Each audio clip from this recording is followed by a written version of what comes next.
Hello, welcome to this lesson where we are looking at a new topic. Remember that this channel is meant for people that are writing their GCE exams, grade 12, grade 9, and do not have time to go to class, and maybe for one reason or the other, what is provided there is not adequate and they want a second opinion.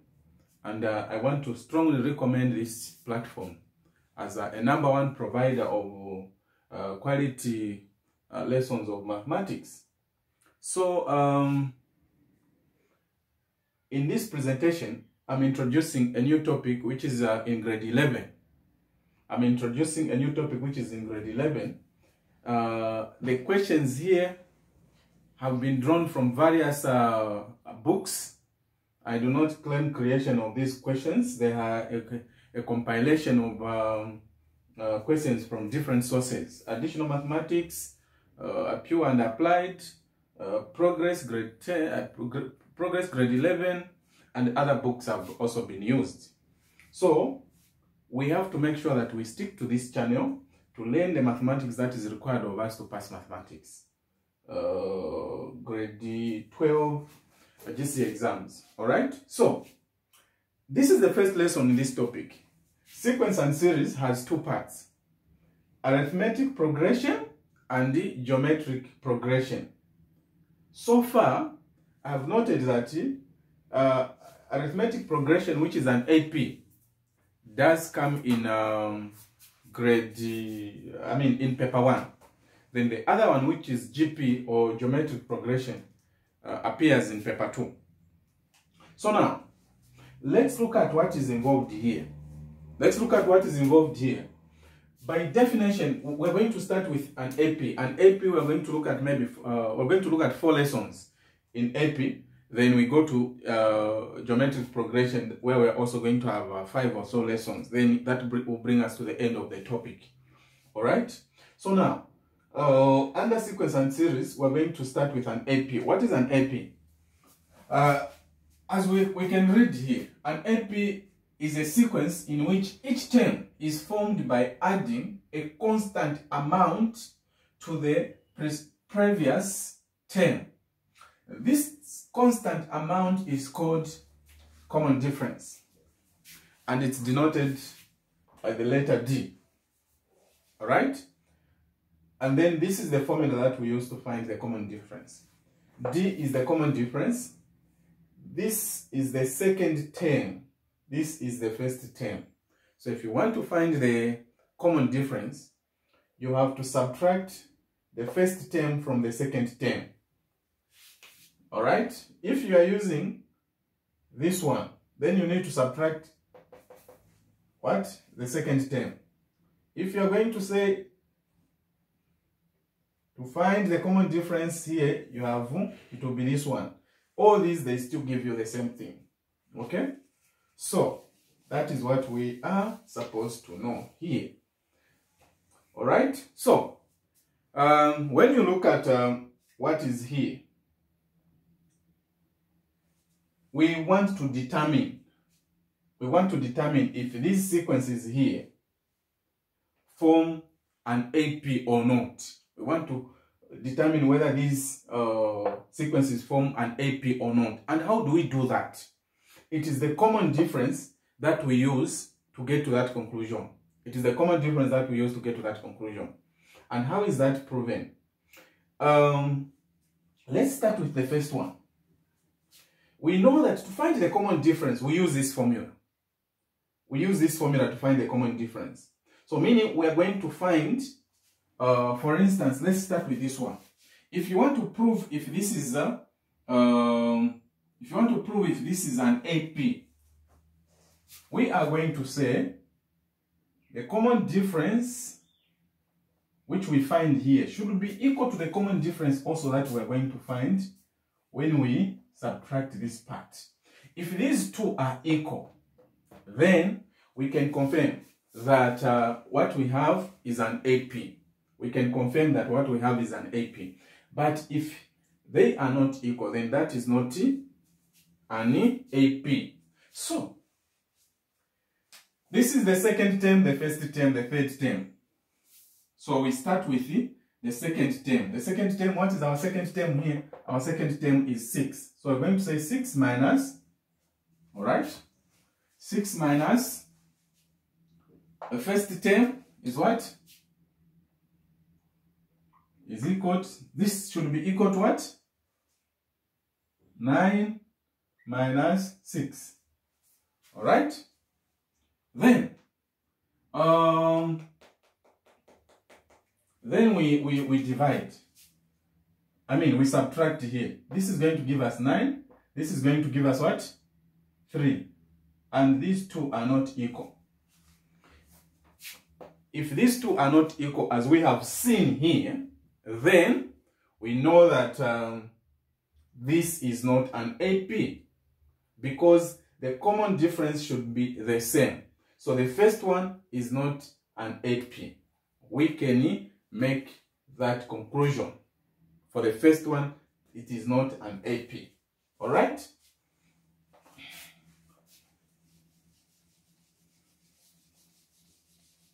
The first one is not an AP. Now, this same first one, please follow me. This same first one, if we get rid of the negative here, if we get rid of the negative, take note, if we get rid of the negative which we had on 3, we get rid of the negative which we had on 3, then we apply the same formula. We apply the same formula. We are going to have the second term minus the first term is equals to the third term minus the second term. So the second term is still our 6. The first term is 3 is equals to 9, which is the third term, minus the second term, which is 6. What do we get? Here we are getting what? We are getting 3. Also this side we are getting what? 3. So if we do not have a negative here, then we can conclude that what we have is an AP. So for this one, if we do not have that, we can confirm that this is what? This is not an AP. I mean, this is an AP. If they two are not equal, then it is not an AP. All right? So we continue. So when we come to the second one, we are doing the same thing. We are doing the same thing. What is the second term? The second term is 4 minus the first term is what? 2. This must be equal to, if it is an AP. We are using this test. 8 minus 4. Here we are getting 2. Here we are getting what? 4. And these are not equal. Therefore, it is not an AP. It is not an AP. The second one is not an AP. Alright? The second one is not an AP. Alright? How do we find the common difference? The common difference, the formula is here. Take note of that. So we come to, let me come to this one, which is D. Take note that I've skipped C. I've come to D. I've come to D. How do we prove here on D? It's the same thing. The second term is what? It's 11 over 24. Then minus the first term, which is, this should be equal to, this should be equal to the third term, which is 19 over 24, minus 11, which is the second, 11 over 24, which is the second D. So like we are saying that, when we work out these two parts and discover that they're equal, then what we have is an AP. Why? We have a constant amount that is being added to get the next term. And we are trying to test if we are getting the same constant amount when we work out these two and the other two. Okay? That's what we are doing. So we work out these fractions. We subtract these fractions. What do we do here?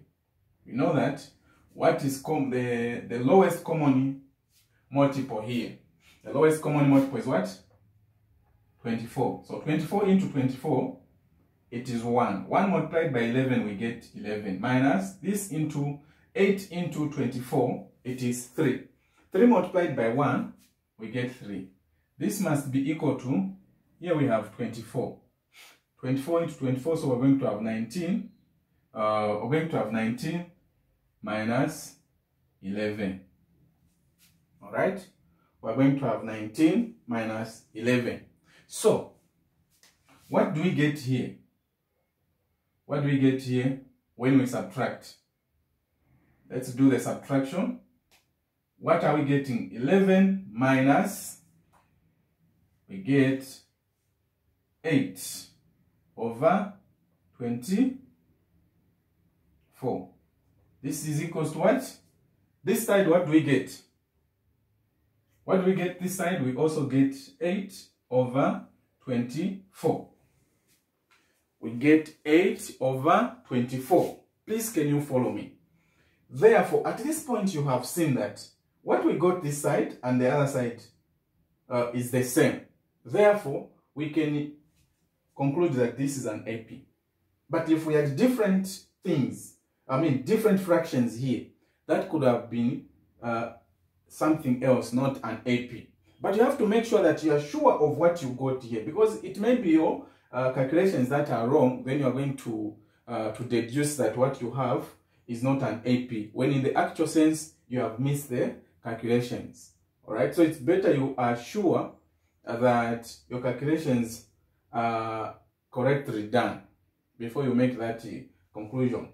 So I hope I have demonstrated what is supposed to be followed in order to determine whether the sequence is an AP or not. This is what we are supposed to do.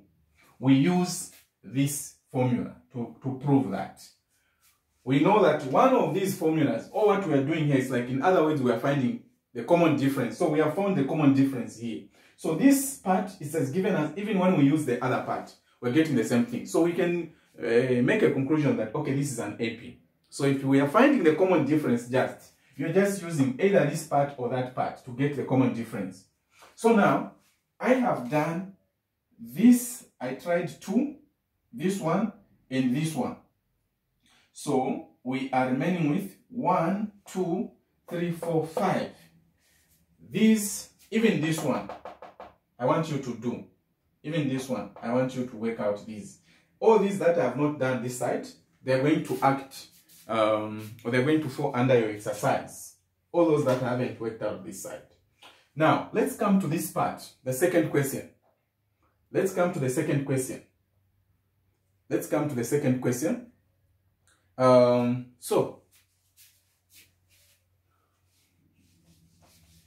Let's come to the second question. If x plus 1, 2x minus 1 and x plus 5 are 3 consecutive terms of an AP, find the value of x, a, b, find the value of the common difference. So, here, please follow me. We are going to use the same method that we were trying to prove if this is an AP.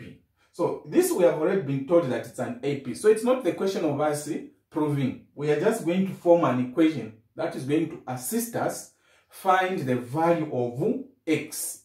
That is what we are going to do. So, in that case, that is why we are now going to apply this formula to help us find the value of what? X. This is our first term. This is our second term. This is our first term. This is our second term. X plus 5 is our third term. We have 3 terms here. 3 consecutive terms. Consecutive terms. Those terms that like follow one another. 1, 2, 3 are consecutive terms. Okay? 5, 6, 7 are also consecutive terms. Alright? So now, what are we supposed to do in this case? We are going to apply this formula in order to get the value of x. Alright? In order to get the value of x. So that is what we are going to say. We write our formula first, then we begin to replace. Our second term is 2x minus 1. I can put it this way, minus our first term is x plus 1. This should be equal to the third term is x plus 5.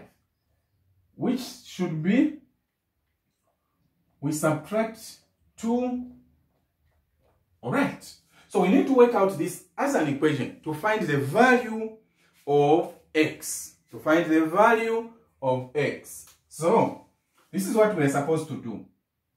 We say x minus 1, then we distribute the minus here. We have a negative 1, so we're going to distribute that, which is going to give us minus x and minus 1. Alright? This is equals to, we do the same thing here, x plus 5. We distribute this, we're going to have minus plus 1. Okay? Plus 1 here. Alright? So, at this point now we need to simplify. To simplify this. So, when you collect the like term together here, just to assist, 2x minus x minus 1 minus 1 is equals to x minus 2x plus 5 plus 1. I hope you are seeing what I'm doing. I'm trying just to put the like terms together here. Alright? Then from that point, we have to get to simplify now. When you simplify, this one gives you x minus 2. This is a minus and this is a minus. So they're going to give us minus 2. Minus, minus.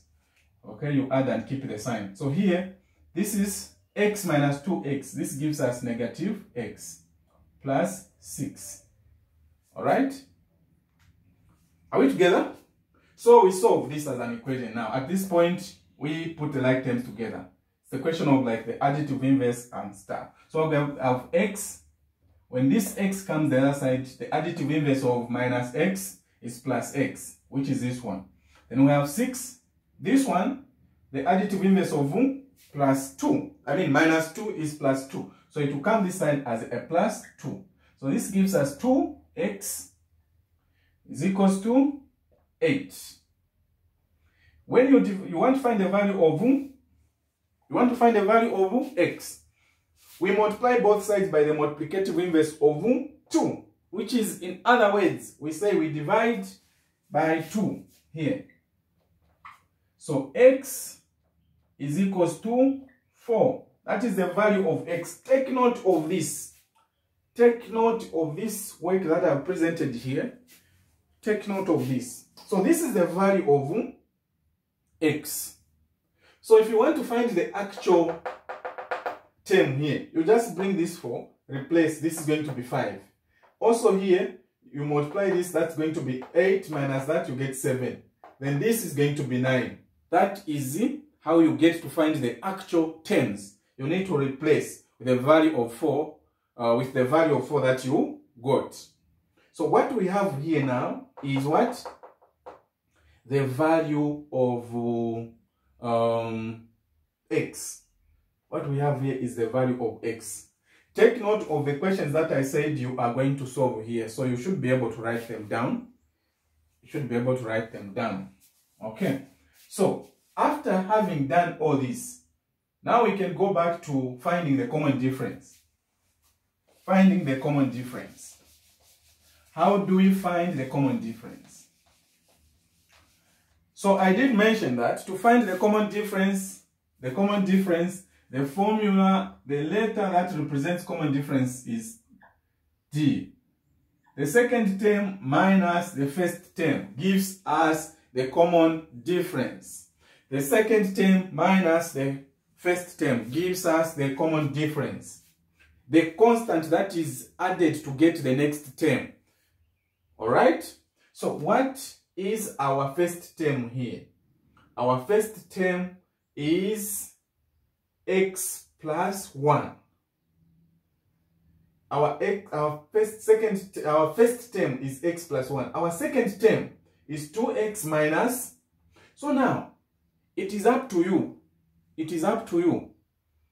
You may either want to replace the x in advance before you fuse them in the formula, or you can write them as they are, then you get to replace. For me, I would prefer that we replace. We get our first term is equals to what?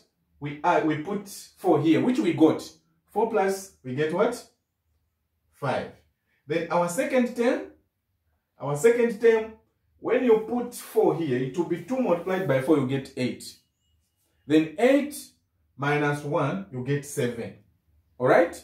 So, when we come to this one now, we need now to get to find the, what's this? The common difference. So we're going to say the common difference is 7 minus 5. What do we get? 2. So this 2 is what was added. To get the next. So you have the first one is what? 5. You add 2, it will bring you to 7. You add 2, it will bring you to 9. So this is 9. You add 2 again, it will give you what? 11. You add 2, it will give you what? It goes on like that. That is the constant that was being added. And you should take note that if we are starting, like if it is, the pattern is from 13, then 11, 9, 7. So we are still adding the constant, except that now in this case, since our terms are reducing, that constant becomes a negative.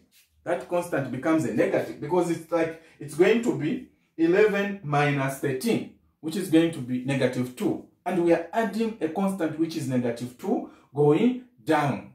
So this is very important for you to note. Extremely important. Make sure that you redo the lesson until you get to make these things part of you.